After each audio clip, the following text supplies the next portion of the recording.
এই কাফেলার মধ্যে এমন কোনো বিশেষ মানুষটি আছেন যার জন্য আল্লাহ তাআলা প্রকৃতির এই আবহাওয়াকে এভাবে বারবার বদলে দিচ্ছেন? দুনিয়াতে এমন আল্লাহর বান্দারা আছেন আল্লাহ যাদের দোয়া কখনো ফিরিয়ে দেন না। যখন রাসূল সাল্লাল্লাহু আলাইহি সাল্লামকে তার নিজের সম্পর্কে জিজ্ঞেস করা হলো, তিনি বললেন, আমি আমার পিতা ইব্রাহিমের দোয়ার ফসল। যে ভালোবাসাই আল্লাহর ভালোবাসার আড়াল হয়ে দাঁড়াবে, আল্লাহ সেই ভালোবাসাকেই ভেঙে চুরমার করে দেবেন। আলহামদুলিল্লাহ, যিনি আমাদের এই পথ দেখিয়েছেন, তিনি আমাদের ইসলাম ও দ্বীন শেখার তৌফিক দিয়েছেন। তিনি যদি আমাদের এই তৌফিক না দিতেন তবে আমাদের কোনো যোগ্যতাই ছিল না। অনেকেরই একটা প্রশ্ন থাকে যে, ভাই আমি আল্লাহর অনেক কাছাকাছি হতে চাই, আমি আল্লাহ সুবহানাহু ওয়া তাআলাকে আমার সবচেয়ে ভালো বন্ধু বানাতে চাই, আমাকে পথ দেখান, আমি আল্লাহর কাছে ফিরে যেতে চাই। এটা খুবই গুরুত্বপূর্ণ একটি প্রশ্ন যা মানুষ প্রায় জিজ্ঞেস করে, আর এর উত্তর দেওয়ার বিভিন্ন উপায় রয়েছে। আজকের দিনের আমাদের মূল বিষয় এটাই, আল্লাহ সুবহানাহু ওয়া তাআলার নৈকট্য লাভ করা এবং আল্লাহকে নিজের সবচেয়ে ভালো বন্ধু বানিয়ে নেওয়া, আল্লাহকে নিজের আপনজন, নিজের বন্ধু বানিয়ে নেওয়া। এই পুরো বিষয়টি নিয়ে কথা বলার অনেকগুলো দিক রয়েছে। এর একটি দিক আমরা আগেও আলোচনা করেছি, যার শিরোনাম ছিল আল্লাহর কাছাকাছি হওয়ার 7টি উপায়। তবে আজকে আমরা এই বিষয়টি সম্পূর্ণ ভিন্ন একটি দৃষ্টিকোণ থেকে, একটি ভিন্ন কোণ থেকে আলোচনা করব, যদিও এটি কেবল শুরু। আল্লাহ তাআলার কি কিছু পরিবারের মতো আপন মানুষ আছে? রাসূল সাল্লাল্লাহু আলাইহি সাল্লাম বলেছেন, তারা কারা যারা আল্লাহর এত কাছের, যারা কোরআনের সাথে যুক্ত, তারা আল্লাহর আপনজন ও তার বিশেষ বান্দা। যারা কোরআন চর্চা করে তারা আল্লাহর অনেক কাছাকাছি। তবে আমি আজকে এই পুরো বিষয়টিকে একটু অন্যভাবে তুলে ধরতে চাই। আমি একটি ঘটনা দিয়ে শুরু করছি। কয়েক বছর আগের কথা, আমরা একটি বাইকিং ট্রিপে গিয়েছিলাম। অনেক মানুষ আমাদের সাথে ছিল। জায়গাটি ছিল কাশ্মীর সীমান্তের দিকে হাজিপীর এলাকা। আমরা যখন পাহাড়ি পথ দিয়ে যাচ্ছিলাম, চারপাশে মেঘ আর কুয়াশায় পুরো রাস্তা ঢেকে গিয়েছিল। তখন সবাই মিলে দোয়া করতে লাগলাম, হে আল্লাহ, বৃষ্টি যেন না হয়, আমরা যেন ঠিক মতে গন্তব্যে পৌঁছাতে পারি। এরপর আমরা যেই আমাদের নির্দিষ্ট গন্তব্যে পৌঁছলাম এবং নিজেদের জিনিসপত্র রাখলাম, অমনি সেখানে ঝুম বৃষ্টি শুরু হলো। দারুণ এক বৃষ্টি, আমরা সবাই বেশ উপভোগ করলাম। কিন্তু এরপর আমাদের আরেকটা জায়গায় যেতে হতো, যেখান থেকে হাজিপীর যাওয়ার পথ ছিল। তখন আমরা আবার দোয়া করলাম, আল্লাহ এখন বৃষ্টি থামিয়ে দাও, নয়তো সফর করা বিশেষ মানুষটি আছেন আশ্চর্যজনকভাবে কিছুক্ষণের এই বৃষ্টিতে এভাবে বারবার আমরা আমাদের জিনিসপত্র দোয়া করছেন, বৃষ্টি থেমে যাচ্ছে, আবার দোয়া আমাদের দারুণ একটা সময় কাটছে। কে সেই মানুষ ছিল যার আল্লাহর সাথে আমরা কাজ শেষ করে মাগরিবের পর দুনিয়াতে আমাদের অনেক মানুষ এলাম, ঠিক যখনই আমরা আমাদের বাইকগুলো পার্ক করলাম, অমনি আবার স্তরে পৌঁছানোর চেষ্টা করা। তখন আমি একা একা বসে ভাবছিলাম সম্পর্ক তৈরি করা।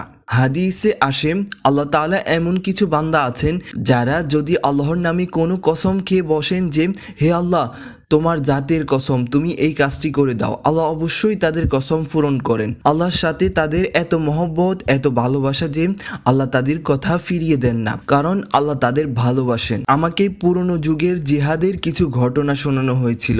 এক যুদ্ধে মুসলমানদের একটি সীমান্ত পার হতে হতো, কিন্তু সামনে শত্রুদের ভয়ও ছিল। তখন এক বান্দা দোয়া করলেন, হে আল্লাহ, তোমার জাতের কসম একটি মেঘ পাঠিয়ে আমাদের আড়াল করে দাও। অমনি এক খণ্ড মেঘ এসে সেই পাহাড়কে ঢেকে দিল এবং তারা নিরাপদে সীমান্ত পার হয়ে গেলেন। শত্রুরা টেরই পেল না। দুনিয়াতে এমন আল্লাহর বান্দারা আছেন আল্লাহ যাদের দোয়া কখনো ফিরিয়ে দেন না। আপনারা ইব্রাহিম আলাইহিস সালামের জীবন দেখুন, তিনি আল্লাহর কেমন বন্ধু ছিলেন এবং আল্লাহ তাকে কত কঠিন পরীক্ষার মধ্য দিয়ে গেছেন। আমরা মাঝে মাঝে অবাক হয়ে ভাবি যে এত কঠিন পরীক্ষা কি আসলেই প্রয়োজন ছিল? কিন্তু মানুষ যখন পরীক্ষায় উত্তীর্ণ হয় এবং পূর্ণ বিশ্বাস নিয়ে টিকে থাকে, তখনই সে আল্লাহর খলিল বা প্রকৃত বন্ধু হতে পারে। মানুষ কি মনে করে নিয়েছে যে তারা শুধু মুখে বলবে আমরা ঈমান এনেছি আর তাদের পরীক্ষা করা হবে না? আল্লাহ বলেন, আমি তাদের আগের মানুষদেরও পরীক্ষা করেছি, যাতে স্পষ্ট হয়ে যায় যে কে সত্যবাদী আর কে মিথ্যাবাদী। এই কঠিন পরীক্ষার পরেই একজন মানুষের প্রকৃত স্থান নির্ধারিত হয়। ইব্রাহিম আলাইহিস সালামের কথাই ধরুন, আল্লাহ তাকে বললেন তার একমাত্র প্রিয় সন্তান ইসমাইলকে কোরবানি করতে। প্রথম সন্তান তো এমনিতেই অনেক প্রিয় হয়। আল্লাহ শুধু তাকে সন্তানই দেননি, বরং সৎ ও যোগ্য সন্তান দিয়েছিলেন এবং পরবর্তী সময় তার বংশ থেকেই মুহাম্মদ সাল্লাল্লাহু সাল্লাল্লাহু আলাইহি সাল্লামকে পাঠিয়েছিলেন। ইসহাক আলাইহিস সালামের বংশ থেকে বনি ইসরাইলের সমস্ত নবী এসেছেন। ইউসুফ আলাইহিস সালামের বংশ মর্যাদা দেখুন, তিনি নিজে নবী, তার বাবা নবী, তার দাদাও নবী এবং তার পর দাদাও নবী ছিলেন। আল্লাহ তার প্রিয় বান্দাদের পরীক্ষা করেন, আর যখন তারা পাশ করে তখন আল্লাহ তাদের নিজের বন্ধু বানিয়ে নেন। যখন রাসূল সাল্লাল্লাহু আলাইহি সাল্লামকে তার নিজের সম্পর্কে জিজ্ঞেস করা হলো, তিনি বললেন, আমি আমার পিতা ইব্রাহিমের দোয়ার ফসল। যখন ইব্রাহিম আলাইহিস সালামকে আগুনে নিক্ষেপ করার মতো পরীক্ষা করা হয়েছিল, তখন তার পরিধেয় বস্ত্র খুলে নেওয়া হয়েছিল। তাই কিয়ামতের দিন সবচেয়ে প্রথমে ইব্রাহিম আলাইহিস সালামকে জান্নাতি পোশাক পরিধান করা হবে। আল্লাহ কেন মানুষকে এভাবে পরীক্ষা করেন? যাতে মানুষের দিল থেকে দুনিয়ার সব ভালোবাসা দূর হয়ে যায় এবং সেখানে শুধুমাত্র একটি আল্লাহর খাঁটি ভালোবাসা জায়গা করে নেয়। দুনিয়ার সব কিছুর উপর থেকে যেন মানুষের ভরসা ভেঙে যায় এবং হৃদয়ে শুধু আল্লাহই অবশিষ্ট থাকেন।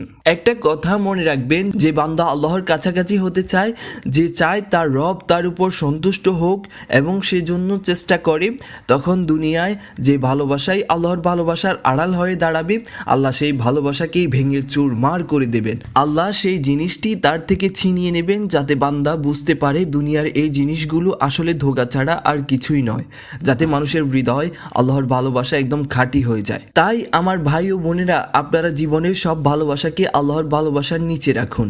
রাসূল সাল্লাল্লাহু আলাইহি সাল্লাম বলেছিলেন, আমি যদি দুনিয়ার কাউকে আমার খলিল বা পরম বন্ধু বানাতাম, তবে আবু বকরকে বানাতাম, কিন্তু আল্লাহ আমাকে তার নিজের খলিল হিসেবে বেছে নিয়েছেন। সুবহানাল্লাহ।